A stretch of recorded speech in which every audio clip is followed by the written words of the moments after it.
evening. Here is top news newsletter, starting with the headlines. Syrian army units crush terrorist organization scenes, including for ISIS. Nasrullah ISIS acts serves Israel U.S. hegemony on the region. Egypt Sisi urged U.S. mandate for Libya coalition.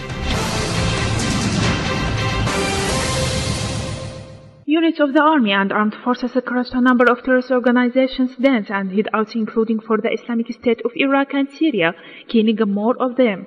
Units of the army and armed forces killed a number of terrorists in Al-Aqraba, Kfar Nasaj, and Da'il and Al-Mzarib in the countryside of southern province of Darham.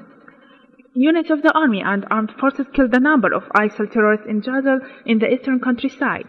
Army units directed intensive artillery strikes against the gatherings of Islamic State in Iraq and Syria terrorist organization in the western countryside of Al-Hasaka northern province, inflicting heavy losses upon them.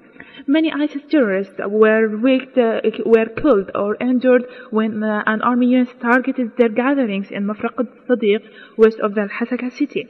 Army units inflicted heavy losses upon ISIS terrorists in Al-Hawiz and Talmajal village, where many terrorists were killed or injured. Syria strongly condemned the heinous crime committed by terrorist groups against Egyptian citizens in Libya, a crime which shows the true nature of these organizations. The crime in question is the murder of 21 Egyptians by beheading at the hands of ISIS members. An official source at the Foreign and Patriot Ministry said that this crime constitutes a further proof of the barbaric nature of such organizations and the threat they pose to the safety and future of the people and countries of the region and the interworld.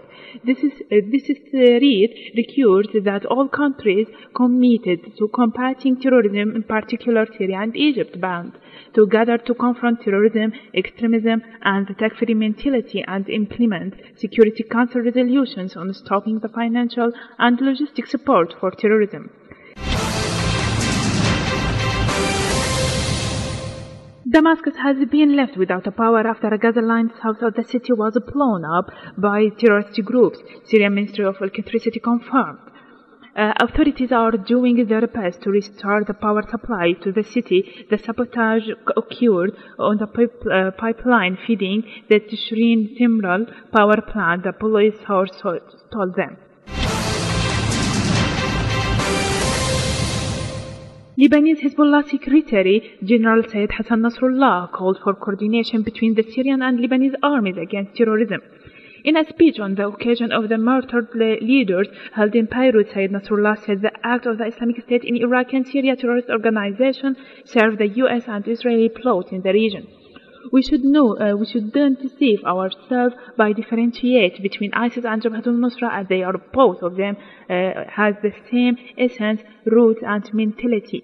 The game has ended in Syria, and the insistence of some countries to ignite fighting it is a mere obscenity by some persons who want to carry out their schemes, even if Syria has been destroyed and its people have been killed and injured, as Nasrallah stressed. Nasrallah sent a clear message to the Saudis, advising them to deeply think of the goals of the ISIS as its eyes are on Mecca and Medina, and not on Al-Quds, because ISIS so-called Islamic capitals can't function without the two holy mosques. Noting to the ongoing cooperation between the terrorist groups and Zionist entity, Nasrallah said only Israel doesn't consider Jabhat al-Nusra and the ISIS as threat because everything the terrorist group has done serves the Israel interests. Nasrallah called upon the Lebanese powers to set up a national anti-terror strategy which has become a threat to Lebanon through activating the security plots for comforting it and supporting the Lebanese armed and security forces to control the security situation at Al-Biqa and the north. He called upon the governments and peoples of the region to counter the Takfiri mentality without waiting for any so-called U.S. solution. Egyptian President Abdel Fattah al-Sisi called for a United Nations resolution mandating an international coalition to intervene in Libya after its jet bombed ISIL target there. There is no other choice taking into account the agreement of the Libyan people and government and that they call on us to act. He told France Europe One Radio in an interview on Tuesday, asked if it would recommend its own action. We need to do it again, and all of us together. ISIL released a video on Sunday showing the deception of 21 Egyptian Christians drawing Cairo directly into the conflict across its border, referring to the 2011 Libyan war, in which France was a part of an international coalition backing forces that deposed former leader Muammar al-Gaddafi. Sisi called it an unfinished mission. We abandoned the Libyan people as prisoners to extremism militias, as he said.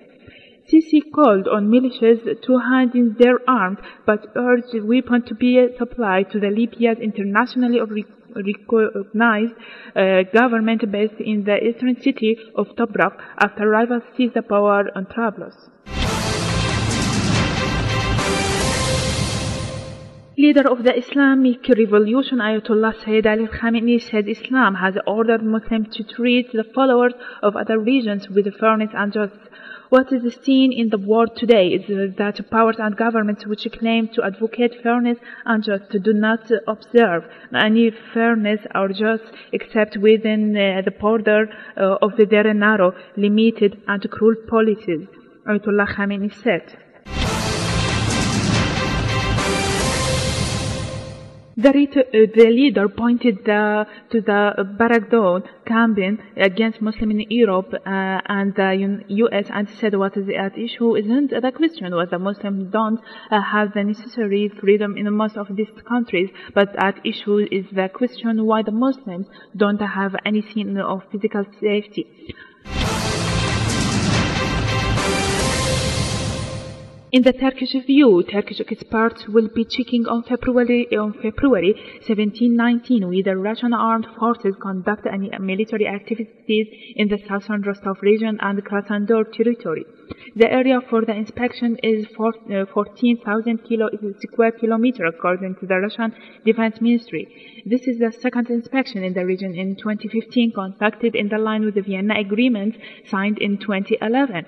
Ukrainian military checked the area in the Rostov region on February 9-12 and found no violation of the military activities.